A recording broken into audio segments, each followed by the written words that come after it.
welcome back to the channel. So today's video, I'm gonna be talking to you guys about it's gonna be, I think I'm gonna start naming them Let's Talk. Whenever I have like talking videos, I'm gonna name them Let's Talk. So this video is gonna be about miscarriage and molar pregnancy. That's what this video is gonna be about. So let's just get right into the video. So a few months ago, I posted a video on my YouTube channel telling you guys that I was pregnant and everything, and I was. So yeah, I was super excited, you know, just planning stuff and just super excited to, you know, be a mom or whatever. I've always wanted to be a mom and have my own kids. So yeah, so I found out that I was pregnant on March 14th is when I took the test, and it came back positive. And then I had the implantation bleeding March 2nd. So that's what made me think I was pregnant, because I've never had like a, I don't know, like a weird period. My periods are always usually every month. They come right on time. So that's another reason I knew something was a little bit off when I found out. So yeah, I took the test, whatever, it was positive. So I set up my appointment to go in and have my first ultrasound. I believe my first ultrasound was April 13th, I believe so, because they were putting the appointment so far out, and I was really mad about that too. But yeah, I believe my first one was April 13th. And then that was the first time we went and saw the baby, and couldn't hear the heartbeat, obviously, because it was just the first one. The baby was like teeny tiny, literally the size of rice. That's crazy. But yeah, so I went to the ultrasound or whatever, and they showed us the baby. And then after that appointment was over with, I didn't tell you, but I'm gonna just run through everything. So yeah, after that ultrasound, they had me come back. I think 2 weeks later. I don't remember the days, y'all. I should have wrote them down. I remember them, but I don't remember them right now off the top of my head. But they had me come back, I think like 2 weeks later, for another ultrasound. And that's normal, I guess, when you're pregnant, but it's not super normal to have them back to back in the beginning. So I was starting to worry. So in that second ultrasound, I think that's when I found out that the baby's heartbeat was under 100. It was like 96 beats per minute. And at the stage that I was at, I believe I was like 6 or 7 weeks pregnant. And at that stage, the heartbeat should be steady climbing higher and higher each time that you go to an ultrasound. And my baby's heartbeat was really, really low. It was only 96. So I went back in. After that second time I had the ultrasound appointment, I had a third one. And then I believe at the third one is when they told me that they didn't even see a baby in there. And they didn't have a heartbeat or anything. So that really, like, just hearing them say that, it really crushed my spirits. Because, you know, I really wanted a baby. So and y'all, all this happened like a few months ago, so it's still new, but it's not, you know, it happened already. So so yeah, I got that news. And then so that same day, they wanted to set up an appointment for me to have a DNC, and that's when they go in there and take all the, I guess, the contents of the baby out of you, or if it's like what is it, like tissue? If it turns to tissue, sometimes it can turn to tissue, something like that, they were telling me. So yeah, that same day they wanted me to set up the appointment to get a DNC.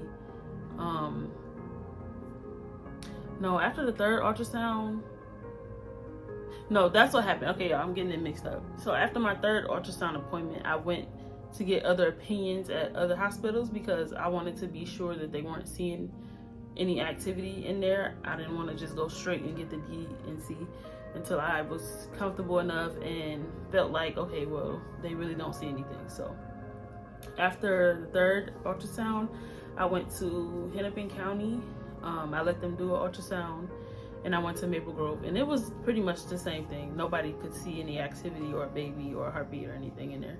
So after that, I set up my, I'm sorry, my boobs. The shirt is big as fuck.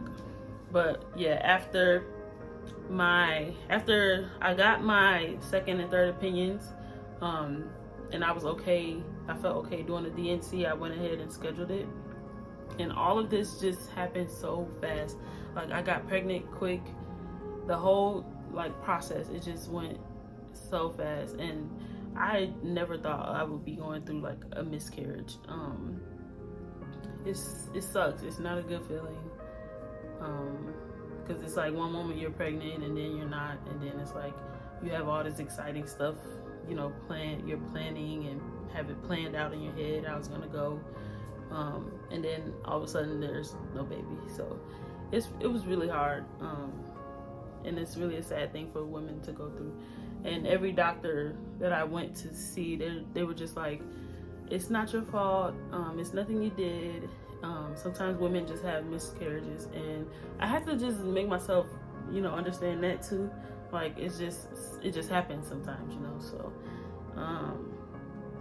so yeah, once they figured I was having a miscarriage, I went and got second and third opinions. And then once I kept getting the same, opinion, the same thing back, no activity, I went ahead and scheduled the DNC. The DNC process, it's not fun at all, obviously. And the process for that, I just went in and they have you put on the gown or whatever. They put a bunch of, not a bunch, but this little anesthesia, I think. Yeah, anesthesia, they gave me that. I was up for a little bit and then knocked out. I didn't even know the procedure was happening. I didn't know anything. It's like I woke up 2 seconds later and it was all over. And I was like, we're done? Like, it was so quick. And I guess they got everything out. And then after that, after the procedure, they took me back in the room with my mom. My mom was there with me. And I was just bleeding. The feeling is the worst feeling ever. If you've had a DNC before, then like, it's not a good feeling. But yeah, after that, they brought me back in the room, and then I just had to sit for a little bit, eat a little, and then let the anesthesia kind of wear off of me, which it did pretty quickly. I was able to get up and walk by myself out, and then I went back home, and I went back home, and then just like kind of letting the feeling down there wear off. Because what a DNC is they put like a little tool in you down there, and they scrape out the baby, or whatever content is in there from the baby. They scrape it out and they do testing on it or whatever, and they ask you where you want the remains, where you want the remains to be sent to. I think they bury them somewhere. I chose that option because I don't know what I'm gonna do with it, but not to sound harsh or anything, but yeah. So after I got home, I just had to heal that whole week. I was bleeding for a little bit. It's kind of like a light bleeding. It wasn't nothing like super heavy, but it was every day. And then that same week, it was over with. Like, after that Friday, I got it done Monday, April 25th, I believe so, or was it March 25th? It was either March 25th or April 25th. One of those two, I got the DNC. It might have been April 25th. I don't remember, y'all, but one of those two, either March 25th or April 25th is the day that I got the DNC, and then I healed. So whichever day of the month it was, or which month, it was a Monday. So the Monday was that 25th, and then I healed that same week. So by Friday, it was all healed, and I wasn't bleeding anymore. Obviously, your insides still have to heal also, so it probably, took some time for that. I wasn't able to stick tampons up there. No sexual intercourse after DNC. So the whole process is just a lot. And then after the DNC, you go back in for another checkup so they can make sure everything is, you know, healing the way it's supposed to be. And then after that, they monitor you for about 6 months. Right after my DNC, I had to come, I think like the week after, I had to come in and get my blood drawn every week or every 2 weeks to make sure that my pregnancy hormones were going down like they were supposed to. And they have went all the way down, thank God. So what I ended up having was a molar pregnancy, a partial molar. I knew nothing of that before getting pregnant. I've never heard of a partial molar pregnancy. I've never heard of that. So finding out that I had that, it's just like, wow, like where does this shit come from? Like, and that's another thing, it just happens sometimes with women. So I had to make myself understand that. And what a molar pregnancy is when there's too many chromosomes for the baby. All of us have 2 sets of chromosomes, one from your father and mother. I think that's how it goes. Y'all, if I'm wrong, let me know. But I think that's how it goes. We all have 2 sets of chromosomes. Or is it the DNA that's from? I don't know, y'all. Don't give me the line. But yeah, we all have 2 sets of chromosomes. And my baby would have had 3. So I guess once you have a molar pregnancy, if the baby survives it, it will have like different issues and stuff like that. And so the extra chromosome comes from the father. When the sperm connects, I think the sperm connected to more than one sperm connected to one egg. I think it's something like that. I don't know how to explain this shit, y'all. I've never heard of a fucking partial molar pregnancy. So I feel like if you don't know what that is, look into it before you even like get pregnant. There's so many things that can happen during pregnancy. It's just so scary. You never know, like you really never know. And what I would say, in your first trimester, don't stress out a lot about different things. Stress can cause miscarriages too. It's just a lot of different things that we have to, as women, be careful about when becoming pregnant, when we are pregnant. It's just a lot. So yeah, I just wanted to get on here and let you guys know that, because I feel like that video is up there and I've been posting other things and I'm not pregnant, so it's gonna be a little weird. So I just wanted to let you guys know I'm no longer pregnant because I did have a miscarriage. So yeah, I've pretty much, it happened like, it's been like 4 or 5 months now since, I think like 4 months since it happened. So I'm not over it. I'll never be over that, obviously, but I've kind of got past it now. I cried a lot when it first happened. My boyfriend was really comforting. My family was very comforting. They got me flowers and stuff for Mother's Day. They made me cry. And then they got me this locket with my baby's ultrasound picture in it. And it says Mom's Little Angel on the back of it. It's so sweet. I don't want to cry. Okay, so yeah, just going through that whole process was something that I never thought I would go through a miscarriage. Like, I really didn't. So it's really hard, and now I can relate to moms who have been through miscarriages before.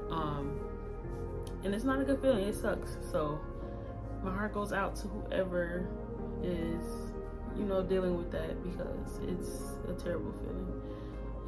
But I know one day I'll be able to carry all the way through and have the baby that I want. You know, one day. And now I'm just focusing on me, getting goals accomplished that I want to accomplish, focusing on my relationship, my family, and things like that. So when it's time for me to have a baby, I will have another one, and y'all will see everything, the bump, the delivery, y'all gonna see it all. So when that time comes, I will definitely let y'all know again. And one thing I did learn out of the situation is not to announce your pregnancy super early. Try to wait until you are past your first trimester maybe, because anything can happen in the first trimester. The first trimester is the most dangerous, so you just want to be careful. And yeah, that's pretty much it. Oh yeah, and then after the DNC, she told me I can't get pregnant until 6 months are over again. So, and then if I do want to try to get pregnant again, I have to let them know so they can monitor it. And then if I do have another molar situation, they can like handle it quickly in the beginning. So, yeah, I don't know. It's just a weird, I just feel like everything happened so quickly in these last few months. So, yeah, that's what happened, guys. I just want to let you guys know so that it's not like weird. I don't know, it probably wouldn't have been weird, but I feel like I had to say something because you guys are gonna see me on social media, on YouTube videos, not pregnant. You're gonna be like, where's the baby? When are you due? And yeah, so I had a miscarriage. So yeah, I just wanted to get on here and explain that. Stay on the lookout for other videos. I'm gonna be posting more consistently. And yeah, make sure you're subscribed, turn on your notification bells for me. Y'all, please excuse this damn shirt, it's so big. But turn on your notification bells, make sure you are notified when I post new videos, make sure you subscribe, all of that good stuff. And I will see you guys in my next video. Thank you for watching. Bye.